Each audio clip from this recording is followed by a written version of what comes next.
there's a lot. So we started talking about fasting, and it was so good that I said, oh, stop. I want to bottle this and put this on an episode because this will be so good for listeners to hear, including myself, to hear it again. So we're going to get to that. But first, I was hoping you could give a little brief intro about your origin story and how you came to be my favorite healthcare practitioner. Oh, well, thank you. Thank you. Thank you. So I practice functional medicine and mind-body medicine. I have been in practice for almost 20 years now. And sort of by default, I started working with patients, and I'm a big lover of biology and physiology. And when I would have patients that weren't responding or we couldn't figure out what was going on, you just dive a little bit deeper. And so over the course of years, my practice primarily worked with people with autoimmune conditions and chronic health issues. About 7 years ago, I moved my practice to a sports complex called Sports Academy, and I see a lot more patients that are on the more optimal health wellness scale. So I have this really interesting practice now where I have a true blend of people on all ends of the spectrum. So I get to work with people that are dealing with those chronic health issues, and also people that are really looking to optimize their health. That's incredible. And by the way, full disclosure, your husband, Bo, is the chiropractor for the Rams. Yeah. Yeah. Yeah. And your practice is also in the same place that when I went in for my knee giving me issues for the osteopathy practice for the Rams. So they Yeah. were like, we're used to seeing the LA Rams. And then Miss Thing in here comes in with like, my knee aches and I'm 47. And they're Yeah. like, We they're love like, that. yeah, it's arthritis. You need Yeah. to go home.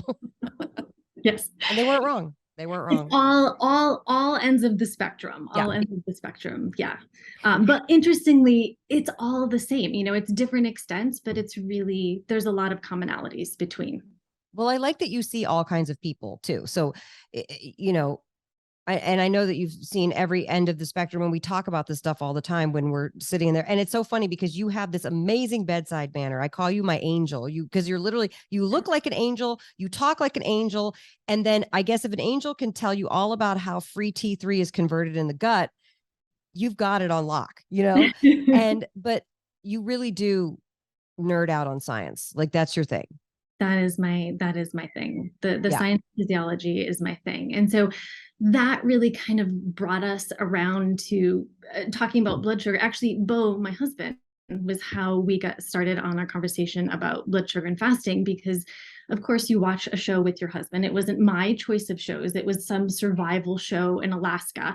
That's right. And I was like half listening to the show and doing some other things, nerding out and reading articles. And the main character of the show was reaching a point in the show where it's a survival show. They have to survive on what they have and can make in the wild. And he was like one of two people left and really trying to stay on the show. And usually what disqualifies them is either they hit that breaking point and they're like, I can't do this anymore, or they get medically disqualified because their body fat percentage drops too low where it's not healthy anymore.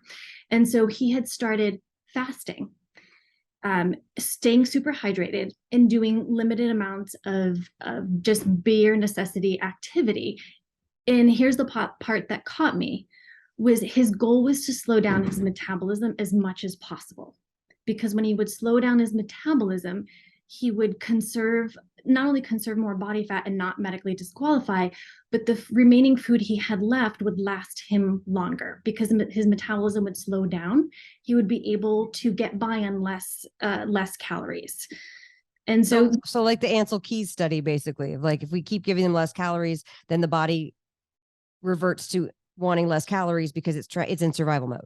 It's in survival mode, and it's slowing down his metabolism. And I think it was such a reminder for all of us when we're doing fasting.